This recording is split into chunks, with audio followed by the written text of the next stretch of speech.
Welcome to NTD Business. I'm Don Ma. A lot of breaking stories today. Federal regulators have sued the world's largest crypto exchange, Binance. The agency is accusing the company of running an illegal exchange in the United States. The Securities and Exchange Commission accused the company acted in blatant disregard of U.S. security laws. Also named Binance's CEO, Changpeng Zhao, known as CZ, as a defendant. SEC Chair Gary Gensler in a statement today said, quote, "Through 13 charges, we allege that Zhao and Binance entities engaged in an extensive web of deception, conflicts of interest, lack of disclosure, and calculated evasion of the law." Binance said in a blog post Monday that it was disheartened by the SEC's complaint, but that it takes the allegations seriously. It said, quote, "We intended to defend our platform vigorously. Unfortunately, the SEC's refusal to productively engage with us is just another example of the Commission's misguided and conscious refusal to provide much-needed clarity and guidance to the digital asset industry." U.S. regulators have been intensifying their scrutiny of crypto platforms since the collapse of FTX, the exchange which was founded by Sam Bankman-Fried. And Apple today announced a slew of new products and software updates, including a 15-inch MacBook Air, a MacBook Pro with Apple's more powerful M2 Ultra chip, iOS 17, the new macOS Sonoma, and of course, a new VR headset. The iPhone maker revamped its lineup of desktop and laptop Macs using its own processor chips today. Apple introduced a new version of the Mac Pro, its highest performing desktop with an M2 Ultra chip. Until today, the Mac Pro was the last computer in Apple's lineup that still used an Intel chip. And of course, the company also introduced a new virtual reality product called Vision Pro. But how well it will perform remains to be seen. Though Apple did not make any major announcements today about generative AI products similar to ChatGPT or Google's Bard search engine, its shares hit a record high for the first time in 17 months on Monday, ahead of its annual software developer conference. And Saudi Arabia on Sunday said it would dramatically cut its crude oil output as part of a deal by OPEC Plus nations to tighten supply into 2024. This as producers seek to boost falling oil prices. The Saudi energy minister referred to the million-barrel cut as the Saudi lollipop, in that it sweetened a deal by fellow oil producers to curb production. And I would have to call it the Saudi lollipop, which is a million barrel of reduction for the start that starts at the 1st of July. And that million is also extendable. Saudi's energy ministry said the country's output would drop to 9 million barrels per day in July from around 10 million barrels in May. This is the biggest reduction in years. OPEC Plus pumps around 40% of the world's crude oil, meaning its policy decisions can have an impact on oil prices.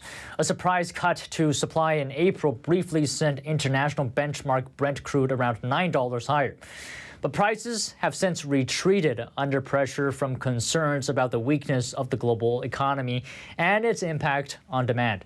Saudi Arabia is the only member of OPEC Plus with sufficient spare capacity and storage to be able to easily increase and curtail output.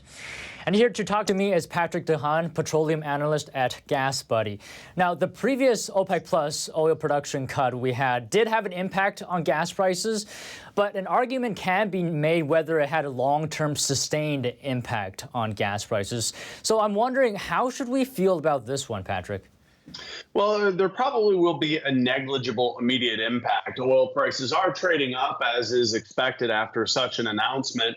That could push the national average in the U.S. up anywhere from 3 to 6 cents a gallon over the next week, maybe 7 to 10 days. The more significant impact could lie down the road as the U.S. summer driving season has begun. This is taking supply out of the market at a time that the U.S. and the global economy badly needs it. U.S. oil inventories, when you consider the SPR as well, are down over 126 million barrels from a year ago. So OPEC and Saudi Arabia's production cuts are certainly going to make it more difficult for inventories to get back to healthy levels.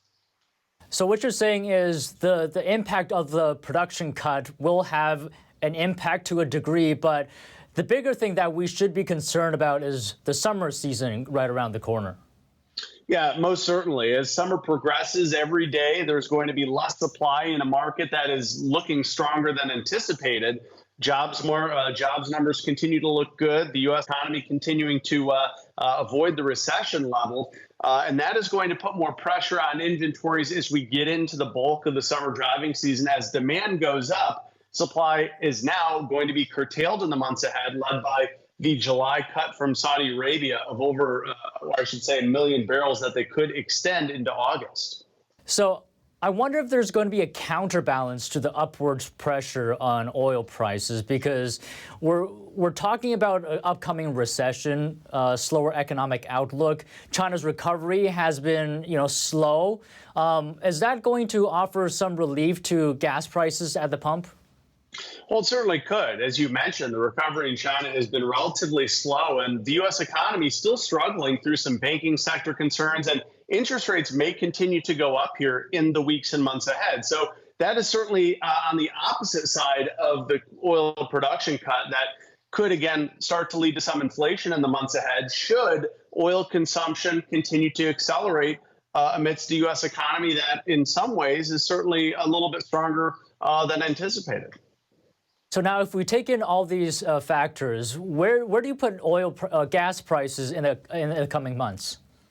I think the national average will probably continue to be in the mid to upper $3 a gallon region, especially if there are unexpected outages like hurricanes or refinery issues that have had a tendency to develop in the midst of the summer travel season. I think that there's probably less downside to that range, and there's probably more upside risk, especially if the U.S. economy continues on the road to recovery. If the Fed does pause interest rate increases, that could add an element of this to the growth in the economy, and that could potentially boost consumption in the months ahead, making this OPEC production cut more problematic. Now, on that point, the production cut, because we know energy is a component of the inflation indexes like CPI. So this production cut, I wonder if that's going to have a noticeable impact on inflation.